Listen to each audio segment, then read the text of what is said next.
Good morning, Baltimore. I said good morning, Baltimore. How you doing? How you doing? Hi, my name's Steve. I'm going to do a live stream this morning. It's a morning for you guys back there in Charm City. I live way out the other side of the planet. It's about 6:30 p.m. The Sunday sun has already set, and I'm getting ready for Game 2 of the Baltimore Orioles, set for later today. My Baltimore brethren are probably just waking up this Sunday morning, and probably not waking up in the best of moods. So I'm here to talk about I guess the mood between the Game 1 loss and the Game 2 we have coming up today at Camden Yards. So I'll go ahead and get my little intro music out of the way. If you're subscribed to my channel, I normally don't cover baseball, but I have been ratcheting it up here in the last month or so, and planning on opening a second channel that does concentrate on sports, mainly baseball.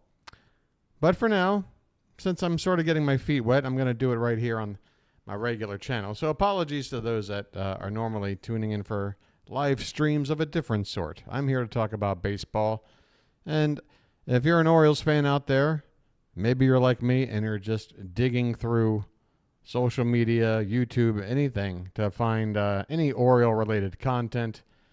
Maybe you're super hyped, super pumped, or maybe after yesterday's result, you're feeling super sketchy about how things are going to go. So I guess what I'm going to do is talk about yesterday's game and try to do it the right way, which is let's be frank and talk about what went wrong, and then let's talk about how we can reverse course and make things right here for Game 2 today. So what was the biggest failure for the Orioles yesterday? I mean, it has to be situational hitting. You look at the final score, it was an Orioles kind of game. We kept the Rangers to, 3 runs? Or is it 4? I believe was it a 3-2? Yeah, it's a 3-2 final. We kept a very good offense to 3 runs. So the pitching, in my view, did their job. And it was particularly frustrating because Kyle Bradish looked very, very good. I thought he had his best stuff of the season. He came out absolutely blazing. 5 strikeouts in the first 2 innings. Grossman had that first inning double. I believe that's his only hit of the postseason. Everybody's going to lay a bat on a ball at least once every few games, right? But otherwise, Bradish was doing the right things. And one of the things that I thought was really important was in the second inning, Evan Carter, who is now batting 5th in the order, leads off in the second. And I'm sitting there watching, and I've been thinking it as we entered this series. Don't let this lefty hitter burn us. And what you got to do is just not give him anything to hit. If you walk him, fine. But when you got a lefty against him, you can go after him. He does not have good numbers at all. He's a completely polar opposite hitter versus righties, where he mashes, and then lefties where he can still draw walks. He has a very good batter's eye, and he wound up drawing a walk, I believe, later in the game against the lefty, if I'm not mistaken. But what Bradish did, I thought, made sense. He had great-looking stuff in the first inning. He pitches around Evan Carter. I'll just use the phrase pitch around. If you want to say he just, Carter worked out a walk and Bradish did what he could to get him out, I don't think so. Because immediately after that, you get Jonah Heim, who to me is, against right-handed pitching, not much of a threat. Now, Heim would later driving a run. So, but still, I just believe the approach Bradish took in the second inning made sense. And what does he do? He walks Carter and then goes and strikes out the side. Perfect. Now, you can tell Bruce Bochy set everything up in order to neutralize Gunnar Henderson, and it worked to perfection. And that might, okay, so I've got so many things to talk about. Let's go over the top things that the Orioles, I think, where they went wrong. And number one for me is they failed to execute fundamental situational hitting late in this ball game. We had a leadoff man on in each of the last 3 innings, all against this Texas bullpen, who do not have the reputation for shutting an opponent's team down. I mean, you look at the stats and you say, this bullpen cannot get 9 outs without at least giving up 1 run. And then once Santander made it a 1-run game, it just felt like with those final 3 innings, we ought to be able to scratch across a run. And what the inning, even though everyone's going to talk about Gunnar Henderson getting picked off in the 9th, and it does need to be talked about. I have my own take on it. I'll get to that shortly. But this is just something the Orioles never did all season. I mean, the reason why the Orioles sort of exceeded expectations and didn't just like win a division that was weak. They won over 100 games. And they did that by winning a lot of close ball games, not necessarily outslugging teams, but just finding ways to win. And we were set up exactly the way that we normally win when we got into the final 3 innings of this game, which was we were down a run. Okay, not ideal that we're losing, but how many times before have we come back in a situation like this? It seems like a couple of times every week we would do this during the whole season. And the main thing is you get Hayes to lead off walk, and Rutschman walks. Aroldis Chapman is completely wild. He's all over the place. Now, the tough thing about this situation is that you have Santander coming up, and pretty much leading up to this at-bat, he was the only offense on the Orioles. So it's difficult to say to Anthony anything other than go up there and just try to hit the crap out of the ball and just, you're in a zone, just do your thing, and let's put some runs up. But again, I just feel like there was a failure to understand the situation, which was runners at first and second, nobody out. You have to get 1 run in here. And I'm not saying Santander lays down a bunt, but what I am saying is he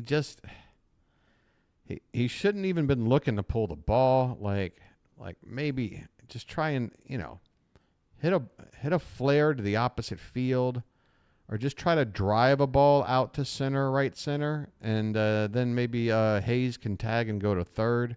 Just anything to get that runner at least to third base with 1 out, so that we're then set up to maybe score that tying run without the benefit of another hit. Which, when you think about it, I mean, in this ball game, the Orioles had just 4 hits, and still, I'm sorry, they did have a 5th hit. That must be the the Gunnar hit in the 9th. But yeah, 4 hits going into that situation with Santander. We weren't exactly putting up a great offense, but yet we had 2 runs on the board and down only a run, 2 men on base.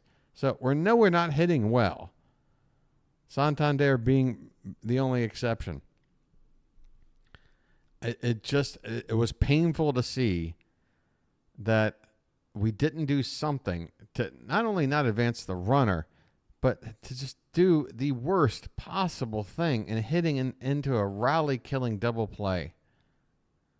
I mean, anything you can do to just make sure you get a little lift on under that ball to whether it's a line drive or just a fly ball. If he hit just a lazy fly ball to shallow wherever, and the runners have to hold, fine. We got Mountie coming up after that.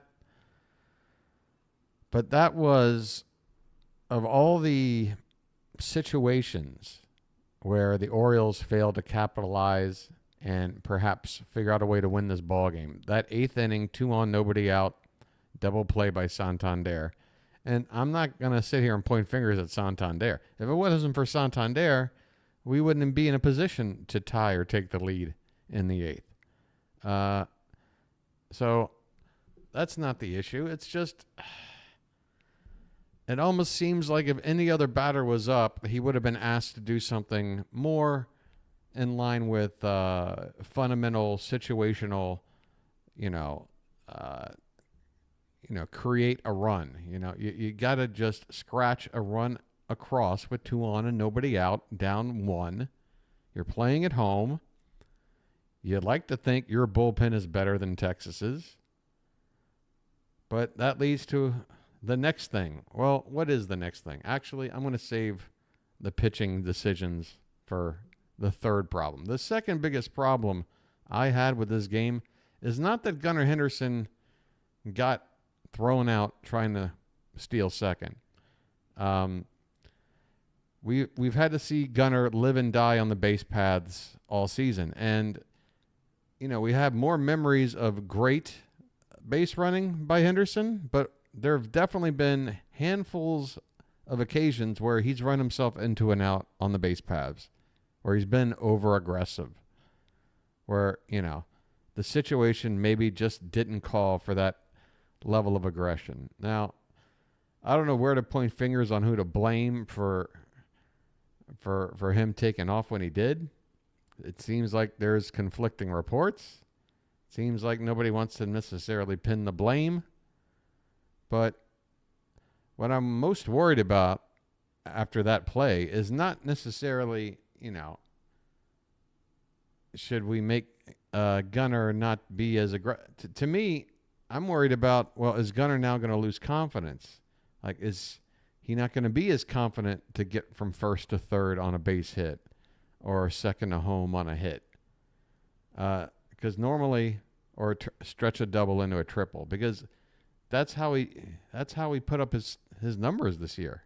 Just took an extra base wherever he could every single time. But fact of the matter is, he probably tried to take an extra base more than any player in the league, but by doing that, he also got caught probably just as much as anybody.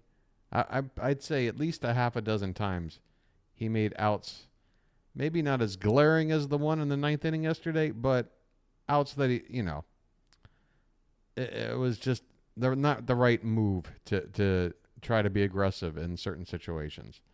But for me, when it comes to Gunnar Henderson, yeah, the steal, trying to run on Jonah Heim, great catcher, great accurate throwing arm.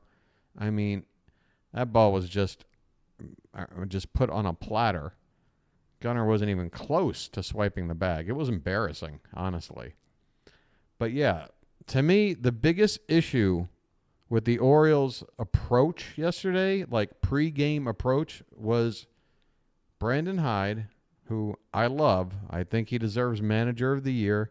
I think he's made a lot of really solid calls when it comes to managing the bullpen, pinch hitting, pinch running, playing matchups, platooning, everything. In general, you can't argue with the results. Again, 101 wins. And he's made a lot of decisions each and every game. It's not, hey, here's my set lineup, and maybe there's like one move late in the ball game for a pinch hitter or something. No, he pretty much plays old school National League, get everybody involved.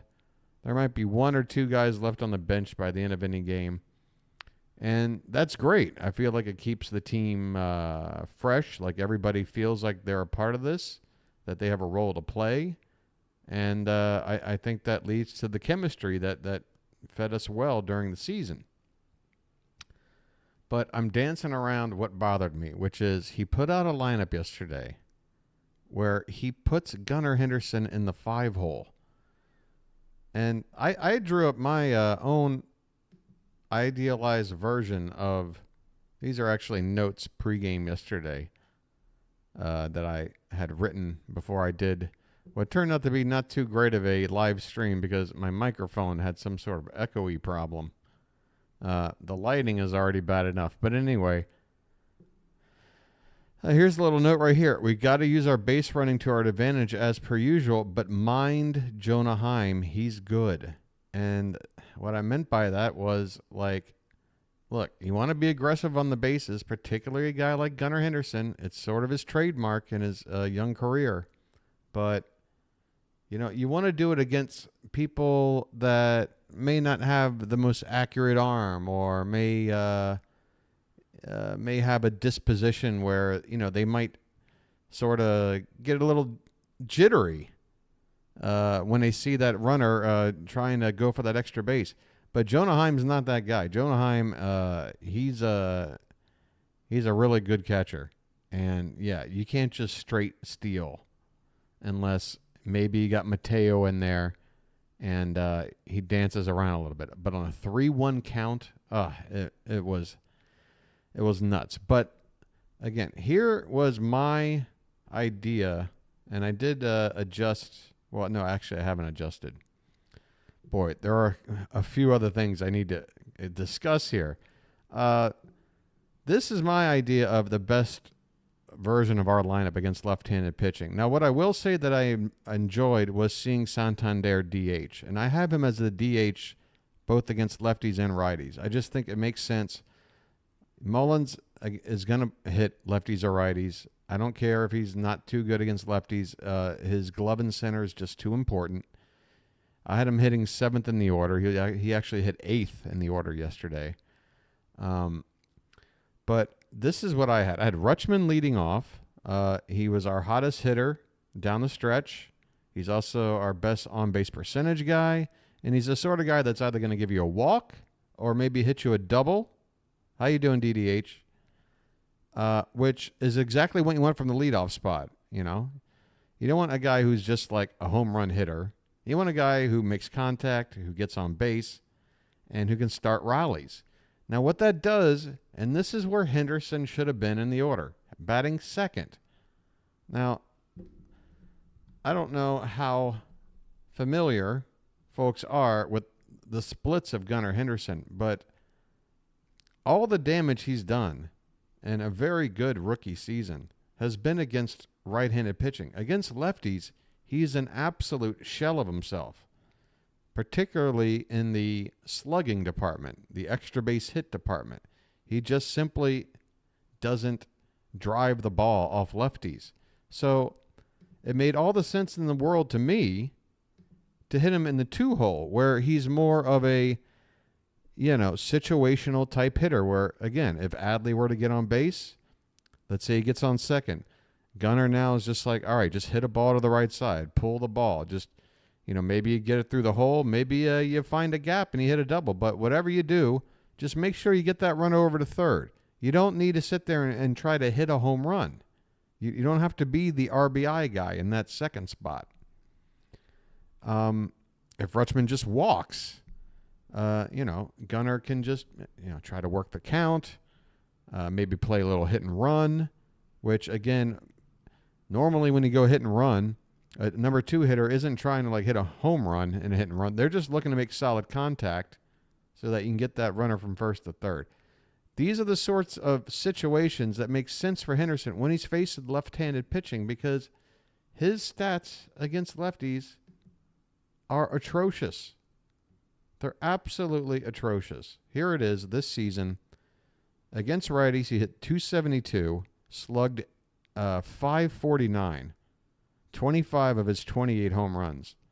Now, he had about 1/3 of the at-bats against lefties that he did righties. So basically take any of these numbers and triple them and stack them against the right-handed stats, and you can see just how far off. Like 9 extra base hits. Triple that, that comes out to 27. That's less than half the extra base hits. 3 home runs, triple that. That's 9 to 25 from the right side.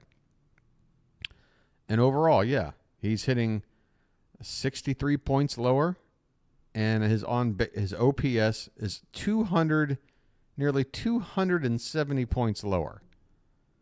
It is such a discrepancy, and this is exactly why Bruce Bochy threw Andrew Haney out there to start Game 1, and it's also exactly why he used his bullpen in such a way to make sure that there was lefties in there to face Gunnar Henderson.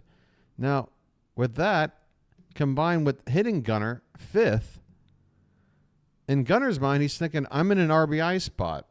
You know, when I come up to the plate, lefty, righty, whoever, I got to look at, you know, being the gunner that drives the ball, maybe hits it out of the park. But no, he is maybe the weakest hitter in this lineup against lefties. So to start him 5th in the lineup, when I saw that, I was like, no, that is not the right spot for this guy. And it showed. Yes, he did get on base in that last at bat. Solid single up the middle, if memory serves. Here, let me check on that. I'd have to go all the way down here, wouldn't I, to find out. It was a single on to right center, fielded by Garcia. Yeah, so that's my second biggest problem. First biggest problem, situational hitting that we've been so disciplined and so dependable. Think about like the series, that one game with Tampa where we were behind by a run and then we manufactured a run to tie it, and then we got behind by a run again. We manufactured another run to tie it. And then when it got to that ghost runner situation, we had the pitcher that could get the strikeout to keep the opponent from moving that ghost runner to third. And then we got out of that top half of the inning without them scoring. So now it's like, well, all we got to do is get that ghost runner in. And we played the style of ball you do to do that. We got the runner to third, and then we got him in with that fly ball from Mullins.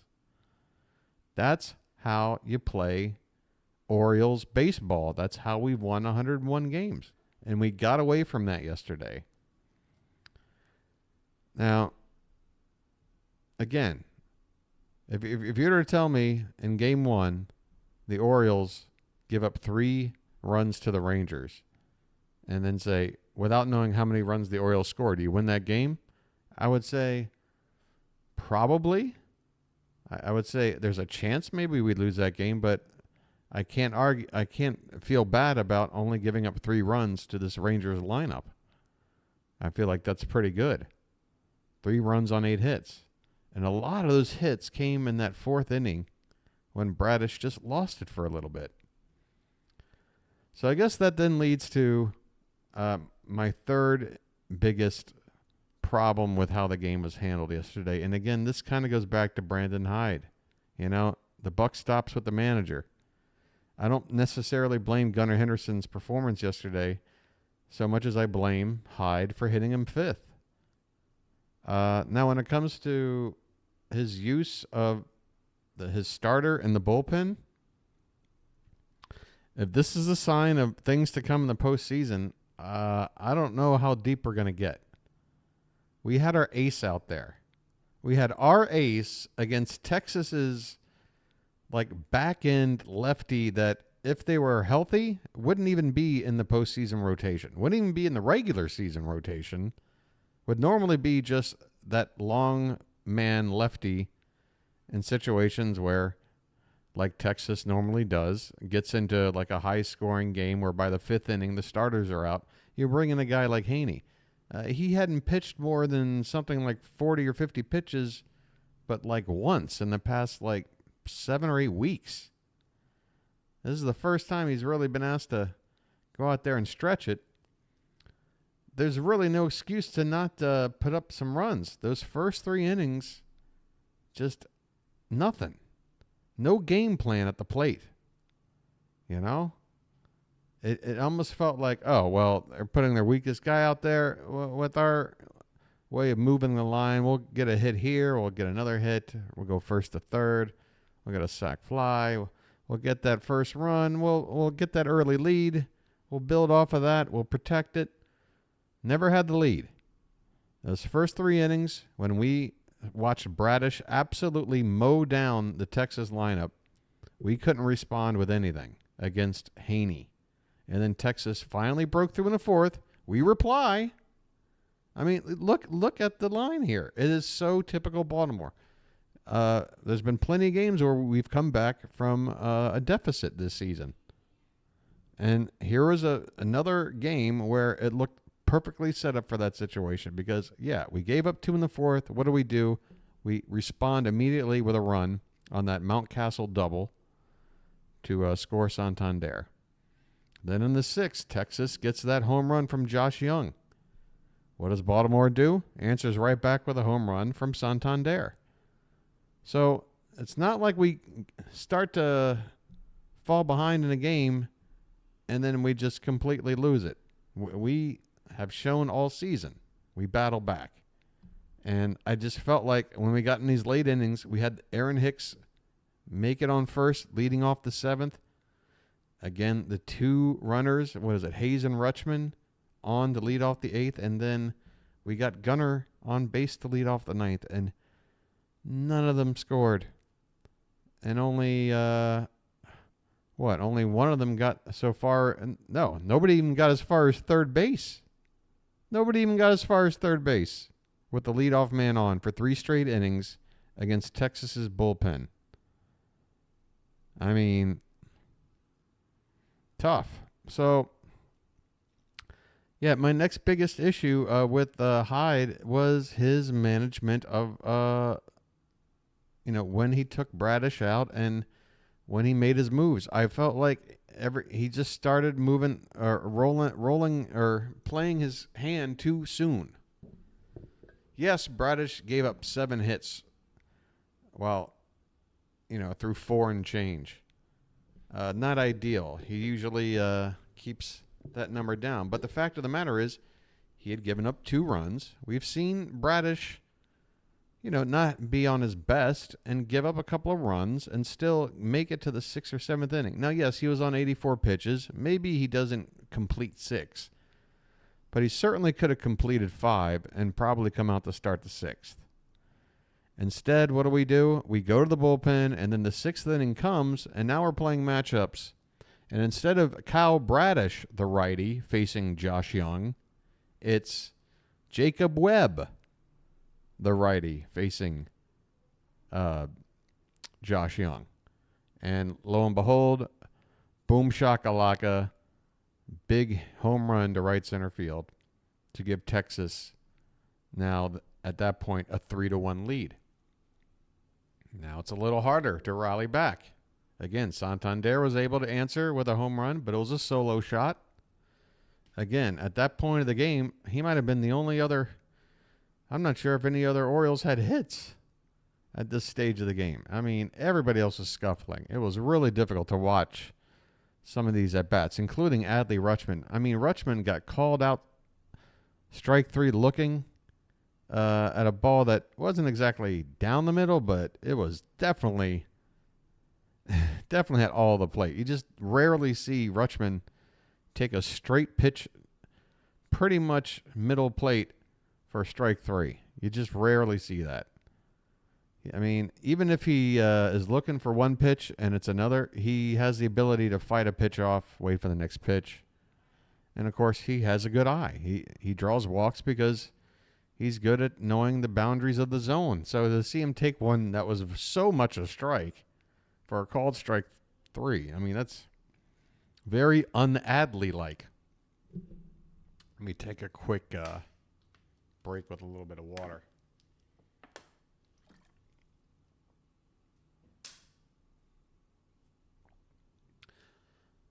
So, yeah, Adley, I believe he did. Did he have a hit there later in the game? I believe he did. Yeah, or no, he drew the walk later. 0 for 3 with a walk. That's right. Let me also just mention, striking out isn't such a bad thing. Sometimes the all or nothing approach works, and you can't argue that with Texas. They struck out 16 times yesterday to just 7 times for the Orioles, more than twice as many strikeouts, while we both drew 5 walks. So we were missing their bats with our stuff. The problem is knowing that you gotta not leave pitches in the zone. And one of the at bats that made me think, what are we doing here? Was, again, I'd mentioned, it seems like half an hour ago now, that first at bat for Evan Carter, leading off the second inning. Bradish didn't give him anything in and around the plate, and he wound up walking him, I believe, on 5 pitches. And I was happy with that. I was like, that's fine. I don't want this guy to beat us. You got Jonah Heim up next. You look great in the first inning. I think you can get these next guys out. And, yeah, I don't want Carter hitting another home run or an extra base hit. Put him on first.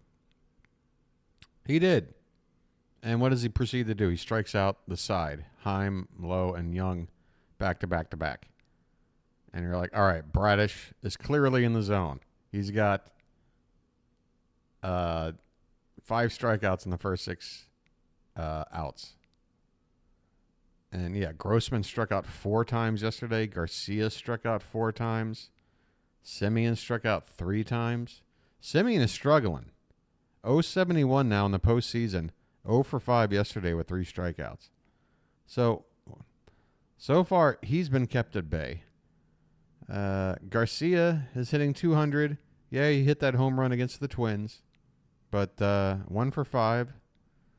And I don't believe it was an extra base hit, or was it? Grossman, he did have a double. That was a double.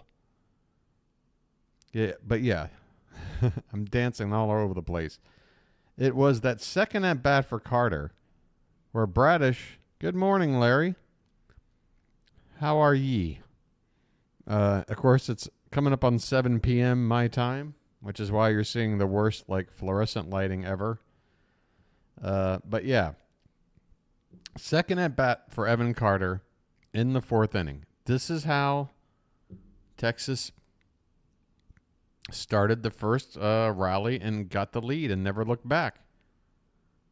Bradish throws a slider on the first pitch, and the slider is in the zone. It starts in the zone, sort of on the outer half of the plate, and then breaks low and in. And, of course, low and in is where a left-handed hitter loves to see a ball. You put a slider low and in on a lefty in the zone with a guy like Carter and with the way he's raking right now, I mean, you're just asking for it. And lo and behold, he just rips it, pulls it down the right field corner for a double. Couldn't understand it. Couldn't understand why they gave Carter great after that Phillies win. Oh, are you a Phillies fan, Larry? Man, I hope we have an 83 rematch. I got no problem with that. That would definitely bring back the feels and the fan fervor that I-95. I was actually watching some highlights of the team bus coming back from the clinching game in '83, and Eddie Murray and Cal Ripken and everybody getting off the bus, and all these fans that gathered around Memorial Stadium in the middle of the night, everybody rowdy. And there was a part that I saw a side of Cal Ripken I had never seen before. You know, I grew up, I didn't really get a chance to start following the Orioles until about 87, and then really got into them in 88 for very odd reasons. I was obsessed with the fact that they started the season 0-21, and I got behind them. I was like, you know, everybody just treats this team like a joke, and I don't know, maybe I felt like that sort of mirrored me and my nerdy kid status, and I'm like, you know what? I'm getting behind these lovable losers. And ever since, I never looked back. But, yeah, I digress. Let me get back to our use of the bullpen. Again, Bradish, yes, he was on 84 pitches, but he should have completed the 5 innings. we had to give them a chance. B-more needs a win badly. The city, I mean, yeah. I mean, look, especially when it comes to baseball. I mean, the Ravens have had some success, but Orioles baseball, you guys got to understand, from the mid-'60s to the mid-'80s, there was a 20-year run where the Orioles had the best record in baseball for an entire generation. Better than the Yankees, better than anyone. They would win 97, 99, 101 wins every year under Earl Weaver. They built an absolute dynasty. They were known for their farm system. They basically, the Dodgers sort of invented the farm system, but the Orioles took it to the next level. And they just constantly had talent coming through the team. And, of course, you had these franchise-type players like Brooksie and Murray and Cal. And they were the best team. And then all that basically went away right around when I started watching. And I've been basically spending the last 36, 37 years watching a team that might make the playoffs once every 8 years on average. They had a couple of good teams in the mid-'90s. They got there, in 2014 the last time? I guess they had a wild card game a couple years later. But, this city loves their Orioles. There's no doubt about it. That's why I'm doing this stream. Maybe no Baltimore fans are finding this little dumb little stream I'm doing. A Better Off Dead reference. I love it. I felt like I know that entire movie front to back. If you get a small taste of success, they might find it suits them. I couldn't even tell you what character says that. Is that Booger from Revenge of the Nerds? Is it the two Asian guys that do a Howard Cosell impression and want a drag race? Is it the I Want My $2 kid? Is it the weird brother putting together like a giant rocket and ordering hookers from a magazine? I know everything about Better Off Dead except that quote. Man, that's a shame. Throwing away a perfectly good white boy like that. Monique says it to Lane. Oh, Monique. Oh, that's right. I don't like him when he covers me with all of his testicles. I think you mean tentacles. Yeah, whatever. Monique. She had an interesting career. The first movie of her I remember is Last American Virgin. Then, of course, the Monique role. And then later on, she was in Bill and Ted as one of the princesses. Do I remember the Oriole Way? Yeah. Because I've watched every conceivable, findable footage of Orioles baseball. All the World Series, playoff games. I've seen their style. Fundamental baseball, situational hitting, sound defense, a good pitching staff, which that's the one thing that I don't think this era of the Orioles can ever match, or anyone really. I mean, we had 4 20-game winners in the 71 team. It was ridiculous how good the Orioles pitching was. Diane Franklin wrote a book. She's very aware of her place in 80s movie lore. Oh, is that her name, Diane Franklin? Yeah, I mean, she had that perm, that tight curl perm hair. Hard to forget her. Right. I'm going to digress. I really want to just focus on what the Orioles need to do. Maybe I'm done talking about everything that they did wrong, and maybe now it's time to talk about the things they need to do today to even this series, and they got to even this series. Bottom line, game 1, the Orioles farm system was especially pitching, which is why it's so tough to see how. No, you're fine, DDH. That's why it's so hard to see, like in context, what the Orioles used to be when it came to their farm system versus what happened between like the mid 80s all the way up until basically a couple of years ago when Mike Elias took over as the GM. Yeah, we had a couple of seasons, like say right after we built Camden Yards and the money was flowing in, we built a team to try to win a series. We had Palmeiro and Alomar and Bonilla. We went out and got guys like David Wells and Kevin Brown. We spent the money, but we just couldn't get it done. I partially blame a 12-year-old boy in the right field stands of the short porch at Yankee Stadium for reaching over and taking an out away from Tony Tarasco, and the right field umpire somehow 10 feet away from this event just does the little finger twirl like, yeah, that's a home run.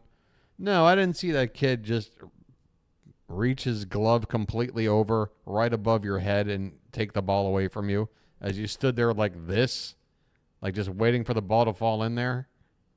No, I didn't see that. That's a home run. Yeah, that completely changes the series. Yeah.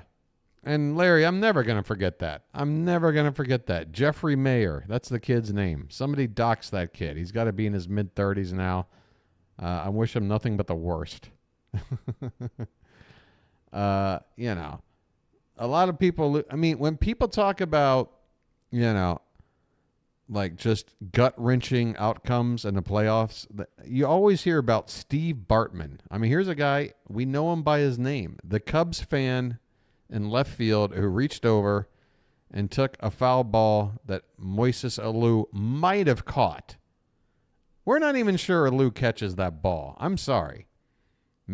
Maybe better than 50-50 chance he does, but the ball wasn't in play. It was right there, and normally a fan tries to catch that ball.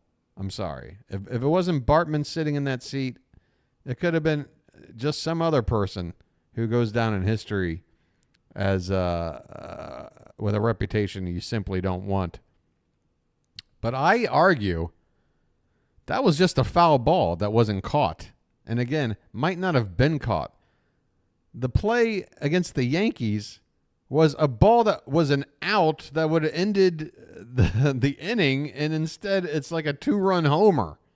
Like, you cannot have a bigger, like, what WTF like turnaround than that. Absolutely devastating. My God. I mean, if for it'll never be out of my mind. The way Tarasco just immediately points straight up, like that little fuck just reached over and grabbed the ball. Don't you see me standing like this? He wasn't even jumping. If the ball was just out of the short porch, wouldn't Tarasco at least made a jumping effort? He was just standing there waiting to catch the ball. And again, it's the playoffs. You have an umpire in right field for that very reason. Just in case something like that might happen. You got an extra umpire down the line for some weird shit that might happen in the outfield. And that umpire was 15 feet away and couldn't figure it out. And, of course, has to be before, the era of instant replay. I mean, I didn't want this whole stream to turn into that moment and reliving it. My God. It's just another reason why, as Orioles fans, me and everybody else, all the diehard Bird fans out there who bleed orange and black, it's moments like that with that Jeffrey Mayer kid, which is why we're so hungry. We are so hungry to be contenders again. I don't even so much look at this playoff and say, yeah, I want the Orioles to win the World Series. They got to win the World Series. I want them to win the pennant. That's my objective, because we haven't won a World Series in 40 years, but we haven't even been to one in 40 years. I want to just be in the show. I want our team to have a shot. That's all. But we haven't even had a shot. We haven't had a pennant in 40 years. We had pennants jumping out of our asshole between the mid-60s up until 83. And now zip for 40 years. Our first 100-win team since the Earl Weaver era. You have to go back pre-83. The 83 World Series team did not win 100 games. I believe the last 100-win team was either 80 or 82. It had to have been 80, right? Yeah, because 82, if we had 100 wins, we wouldn't have lost to the Brewers down the stretch. So, yeah, I believe it was 1980, our last 100-win season. So, yeah, look, the Orioles cannot, I've been saying it since before the playoffs started. Once they clinched and were in, especially when they clinched the division, I'm like, you guys have done me so proud. You've exceeded everyone's expectations. If you guys fail in the playoffs, even if it's in like heartbreaking fashion, I'm not going to sit there and say, it's your fault for this or whatever, and just get angry about not winning it all. I mean, it's difficult. It's a difficult thing to do. All I want to see is the Orioles play the style of baseball that they've been playing all season long. That's the only way they can win. I hope they don't look at that loss in game 1 and try and do some crazy tinkering of some sort to try to somehow make up for it. Look, that game's in the bag. It's a 5-game series.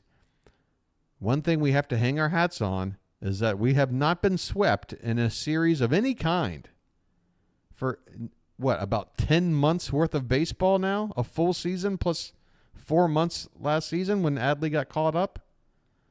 We don't get swept. Again, we lead the league, I believe, and come from behind wins. I believe we're at or near the top and winning by 1 run. We grind out wins, and we don't let losing streaks last very long at all. Again, no sweeps. We don't get swept. And that includes little mini 2-game series where anybody can get swept. But here's what I want Oriole fans to feel positive about going into today, which is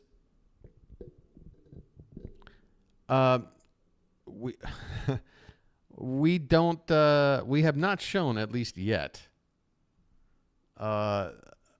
some sort of lack of morale after a loss. And I want to go back to that huge series against the Rays in September where we lost those first 2 games of a 4-game series. Watching that series in those first 2 games and seeing the Rays climb back to within a half a game and just feeling like, oh my God, we're going to let this division slip away. It's about to slip away. And I believe we had lost like the last 2 games of the Cardinals series before that. So it was like 4 straight losses. The first 2 of the series against Tampa. The division lead is down to half a game. Or maybe it was like a virtual tie, but we're ahead because of 2 games we haven't played. Either way, what did we do? We're down those 2 games, and the chips were down, the morale was low. We rallied back and won the next 2 games. A week or 2 later, we're on the road in Cleveland during the middle of that 17-game, no day off, tough stretch. Same situation, 4-game series. The Orioles lost the first 2 there. What did we do?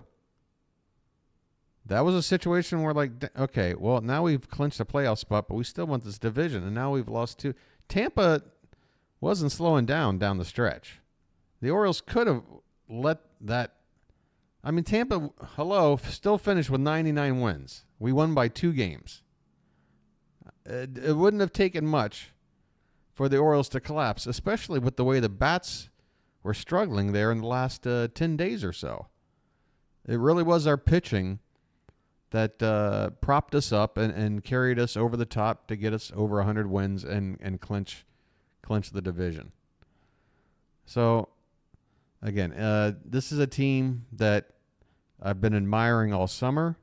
You know, I believe Lewis Black left some sort of message, and I feel like it ought to be played because comedian Lewis Black, first of all, I didn't know he was an Orioles fan. I didn't know. It's news to me. But he put out a little message, and if I can't find it quickly, then I'll try to do a search job. But he was saying the same things I've been feeling, which is no matter what happens, it's been a fantastic summer. I still believe in this team. I believe they can come back from down a game. And look, the Braves lost their first game. The Dodgers lost their first game. We're talking about the three best records in Major League Baseball, Atlanta, L.A., and us. All with home field advantage, all with time off to get rested and get everything lined up just like we want. Have our ace out there on the mound, all that stuff. We all lost that first game. Now, it would be silly to think that the Braves are out of it now, the Dodgers are out of it now, and the Orioles are out of it now. I'm not saying all three of those teams come back and win the series, but it's ridiculous to assume that, you know, that they're all backed up against a corner right now. And I think the Orioles in particular, you know, the one team I could see maybe losing in 3 or 4 games is the Dodgers. The Braves, I can't see them getting. If the Braves are going to get beaten, it's probably going to take 5 games, I think. We'll see. We'll see. But I really do feel like with the way the Orioles play, with the shortcomings that the Rangers have, and they do, there's, you know, the Rangers aren't a juggernaut. They have a good offense. Don't get me wrong. But we showed yesterday we can keep that offense at bay. We've got good starting pitching and pretty good bullpen. Here's one more point I want to make, and this is for super duper Oriole fans. Where's Mike Baumann, and why is he not on this postseason roster? When they finally put out the final roster for this series, and first of all, it took me a while to figure out that John Means' name was not there. So that was a crushing blow. And then I'm like, okay, well, maybe that's why Flaherty is on the roster, because Means is out. But then I see Brian Baker's name. Oh, ungodly. Weren't you streaming some London football at this hour, PAS? I remember sipping, or not sipping coffee. What was I doing? Maybe I was sipping some brandy or something. Oh, now I've lost my train of thought. Where was I? Where was I on this diatribe? I might have to actually back it up and listen. What the hell was I saying? I might have to actually back it up. And ridiculous to assume that, you know, that they're all backed up against a corner right now. Oh, yeah. Yeah. My point being, you know, the Dodgers, the Braves, and the Orioles all got beat. And I just think it seems a little bit silly to think, well, yeah, it's over for the Braves, it's over for the Dodgers, it's over for the Orioles. Out of those teams, I think the Dodgers might be the most in trouble, followed by us, I suppose, and then the Braves. I mean, again, the Braves are just so loaded. Yes, there's some question marks once you get past Strider and Fried. But, yeah, I mean, just overall, if they're not going to get you by the pitching, they're going to get you with the hitting. So I think the Braves are going to advance still. The Dodgers might be in trouble, and I think the Orioles and the Rangers are probably set to go 5 games. And I'm not going to sit here and say the Orioles are going to win Game 5 because I don't know. Maybe our lack of experience, maybe a bonehead move like Gunnar not picking up the right sign and taking off when he shouldn't have, or something like that, costs us in that crucial 5th game. I don't know, but I just don't see the Orioles folding against this Rangers team. I don't. I could see it potentially happening with the Astros if we get matched up with them in the ALCS, or even against the Braves in the series if it got that far. But against this Rangers team, no, I don't see us going out quietly. Okay? Tampa did that. Tampa did that already. We're not doing that. Oh, wait, no. Tampa played Toronto. I'm sorry. No, wait. Who played? No, Toronto played Minnesota. Yeah, I'm right. Tampa and Texas. I'm sorry. I should have trusted myself, and I didn't, and that's my fault. The sound of the trash can. I know. I've been bringing up the old trash can thing. Anytime I hear about the Astros talking smack about my birds, I'm like, go bang another trash can. Maybe you'll win something. Yeah, no. And the other thing I have to remind people, when the Astros talk about, like, hey, man, the Astros are there every year. They're used to this. They know how to win. And I'm like, yeah, you know who built that Astros team and all that? Mike Elias, the GM who is now our GM and has been for the last few years, and who has turned a 115-loss team or 110-loss team, whatever it was, into a 100-win team in 2 seasons. So we're just at the beginning, theoretically, of the stretch of great performances, both regular and postseason, that the Astros had been on. To me, the Astros are looking at the waning days of their run. Okay? It happens to everybody. But to me, this, I feel like they hit a peak, and now, like, they kind of backdoor their way into winning that division. They're very lucky to escape a wild card round. We'll see how it goes. They won the first game behind Verlander. It's nice to have that veteran Hall of Fame type guy on your staff. That's sort of the guy I wanted the Orioles to go after. I know he would have been an expensive rental. It might have cost us an extra prospect. Nothing like a Jackson Holiday, of course, or even like a Kjerstad or something. But a Kobe Mayo or something. One of our guys in, the top 50, top 100 or whatever. We've got a little bit of, what do you call it? Spare parts, particularly in the infield.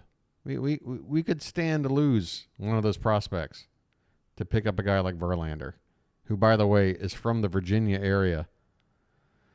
But then I thought, why doesn't Verlander want to come to Baltimore? Because that's what it felt like. Because he would have been reunited with Elias, who, brought him over when he was with Houston. But, and again, he's got ties to the Baltimore area. Like, he grew up during a time where the Nationals weren't in D.C., and he was from Virginia. So, really, regionally, his team would have been the Orioles. And I figured with this young team who, clearly looked destined for the postseason and exceeding expectations, what better situation for a guy who's already got every accolade he could ever hope for? He's destined for the Hall of Fame, all that good stuff. Why not be the guy who goes to that team that has been waiting 40 years to do something? And it was like we couldn't even dangle any offer that he wanted. He did not want to come to Baltimore. We got Jack Flaherty instead. Oops. Jack Flaherty. Which, I guess, so, yeah, we're looking at Game 2 today. Jordan Montgomery coming back on the mound. Had a fantastic start against the Rays. But what I'm kind of hoping here is that between Montgomery and Eovaldi, maybe they might be a little overconfident after putting up such good starts against Tampa, because I'm not so sure it was them pitching so great as it was Tampa just not showing up. I mean, literally, when you're talking about their fans not showing up. They had to wait till they were down 7-0 late in the second game to score their one and only run of the series. Just, you know, and I can't sit here and think that it was this dynamic 1-2 punch of Montgomery and Eovaldi. I think you can get to these guys. Now, on the season, you know, losing record, but that doesn't mean much. A 3.2 ERA is fantastic. It's great. That's a fine one or maybe a number 2 starter on a playoff team. It's their number 1, you know. But, you know, his numbers aren't too much worse than Bradish in a lot of ways. So taking a look at his last several starts, I guess this doesn't include his postseason start. 1 earned run, no earned runs. Threw over 100 pitches on the 23rd against Seattle. So he's got that in him. He had 3 straight starts of 95 pitches or more. And then the fourth one was 94. So, yeah, he was basically averaging about 95 pitches per start for his last 4 starts. So he can give you 6 or 7 innings. You got to get to him. And you can see his ERA at the beginning of September was in the 4s, and he got it all the way down to 2.79. He really turned it on in the final month. And that's why I'm scared. That's why it hurts so much to lose that first game. Because here we are, we have our ace on the mound versus Texas's long man lefty who has been forced into the rotation because Gray's injured and Scherzer's injured, and then gets bumped up theoretically in the rotation over Dane Dunning because Bruce Bochy said, yeah, I want the lefty in that Camden Yards. And I want to neutralize Gunnar Henderson. And it was such the right move. And now here we go, game 2, another lefty. If we get to a game 5, it'll be another lefty. It'll be Montgomery again. So we got to figure out a way how to win against a left-handed starter as good as Montgomery. And Grayson's going to have to be on. I think we could be in store for a score line much like what we saw in game 1, where even though Texas has a good offense and the Orioles, when they're hitting, have a pretty good offense, I think this is going to be another 2-3, maybe 3-4, 4-2, 3-1, something like that game. I don't think it's going to be a slugfest. It's just going to come down to, again, what killed us yesterday, which is late in the game, you're down a run, you got to execute those situational hitting, those situations. First and second, nobody out. You got to manufacture at least one run out of that situation. I don't care that Santander was the hitter and he'd hit the home run in his last at-bat. He's looked like our best hitter in the lineup. I'm not saying he lays down a bunt in that situation, but he should be looking to hit the ball in the air and maybe going the other way so that runner at second can get on over to third if it turns out to be just a fly ball out. But he pulled the ball, he hit it on the ground, and next thing you know, the rally's over. That's just something we did not do in the regular season. We got to figure it out today. It's going to be a tall order. It's been done, going down 2 games in a 5-game series. And again, the Orioles have never been swept. So even if we do lose today, it makes me feel like game 3 is in our pocket. It's just a matter of, can we get back and tie and finally win this round? I think we can, but I feel like our odds are maybe 65, 70% to take this series before yesterday, and now the odds might be 45 to 50%. And we got to make up for it. If we win the day, I'll push the odds back up to 55, 60%. I'll be feeling better. Then we got to go to Texas. We play well on the road. I'm not worried about playing on the road. I'm worried about John Means and the fact that we don't have him in this round. Okay, I guess that's pretty much all I got to say. I think I've said my case. Again, please, for the love of God, Brandon Hyde, do not hit Gunnar Henderson 5th in the lineup today. Yeah, I know you look at that stat line, and it's like, yeah, that's a guy that should be in the middle of the order. 28 homers, 82 RBI, scored 100 runs. But against left-handed pitching, he's just not that guy. He's not. Bat him second and let him be a situational type hitter that can, play hit and run, move a guy up, whatever you got to do to help out. PAS, that's the plan. I feel like once I threw my hat in the ring, I got to see it through. Honestly, I don't want to. First of all, it's 3 o'clock in the morning my time. I don't know what kind of shape I'm going to be in. Second of all, the emotions, if we do, say, fall down 4-0 in the third inning or something, it's just, I don't know if I can take it. I don't know. But I'm going to give it a try.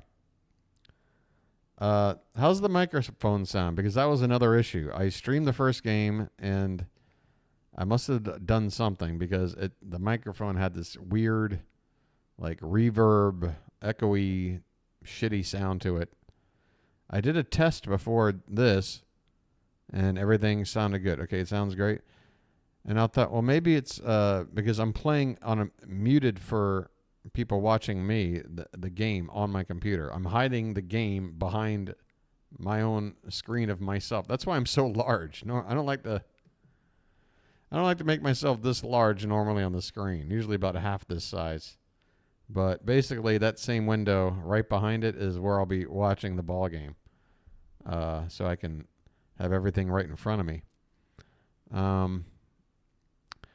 But yeah, so I think that's pretty much the deal. We have to neutralize Carter. We're going to have Grayson out there. I know Grayson's got good stuff, but man, do not give anything for Carter to hit right now. Just he can't be stopped. When we get a lefty in there, go after him. The one time we get a lefty in there against him, we walk him. He's so good. Who is this kid? Got a great eye and totally destroys right-handed pitching. And, yeah, maybe don't turn the web next time Young steps up to the plate. Where's Mike Baumann? That's my number one question as I leave the stream. Where is Mike Baumann? The dude won us 10 games out of relief this season. He was a very dependable guy when he needed somebody in the early part of the bullpen process, like a sixth inning guy.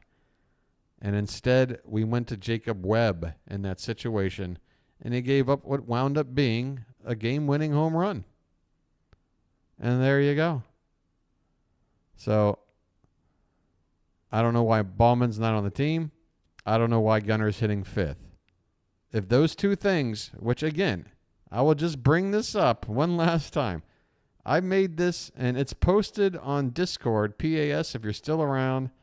This document has been sitting there forever. Look at the lineup that I propose against left-handed pitching, where Gunner hits second. Okay? This is how we should have lined up yesterday. And I really feel like it would have made the difference. I really do. But that's going to do it for me. I have what? How long do I have before this game? It's a 3 a.m. start, and now it's 7:30. So, what is it? 7.5 hours. I think I set my alarm to wake me up at 2 a.m. in case I fall asleep. Give myself an hour to prepare. Go Eagles. The Eagles. Man, the NFL. There used to be a time. Hello, David. I'm just now wrapping up. Plenty of time to sleep, but PAS, I'm so wired, man. Like, the adrenaline is pumping. Like, I haven't had dinner yet. It's 7:30 p.m. and I haven't had dinner. I guess if I did eat something, it might make me pass out.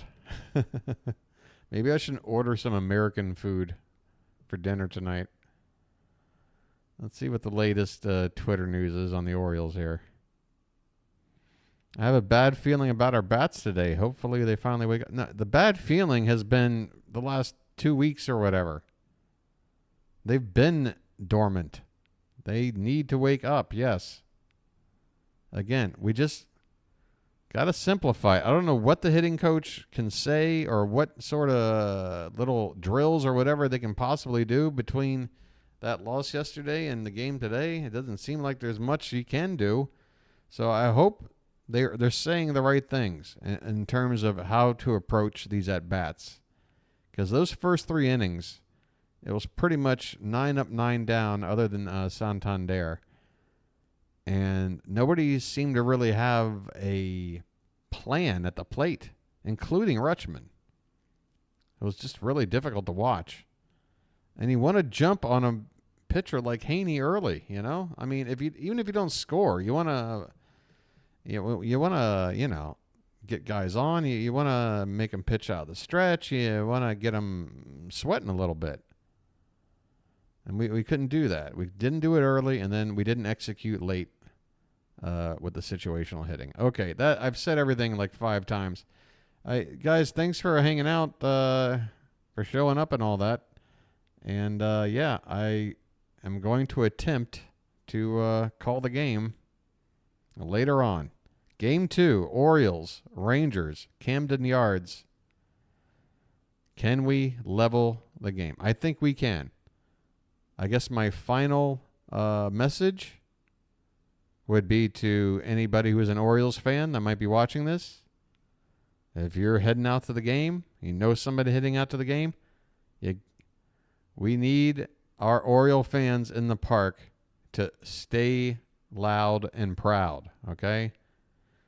I know it's easy, down a game already. If we get down by a run or 2 early, I can see a situation where other teams' crowds might start getting quiet, might start losing their hope, and just wait for somebody to just get on base. Now, you got to keep up the energy, because if you let the energy die down, when the Orioles players already feel especially after the Gunnar situation and everything, if there is ever a time where they felt a bit of pressure, it's right now. They need to feed off that energy in the park. If that energy starts to wane, it's not going to help this team win. You guys got to keep up the energy. If we lose, we lose. Fine. But everybody should have a sore throat come Monday morning when they go to work. Why did the police officer go to the baseball game? Is this like a dad joke? To arrest that streaker, I guess, from yesterday's game with the what was it? What did it say on it? Virgin's rule or something? Who was the streaker? There he is. There he is. There's your Baltimore police. Someone stole second base. Well, it wasn't Gunnar. Wow, this dude is small.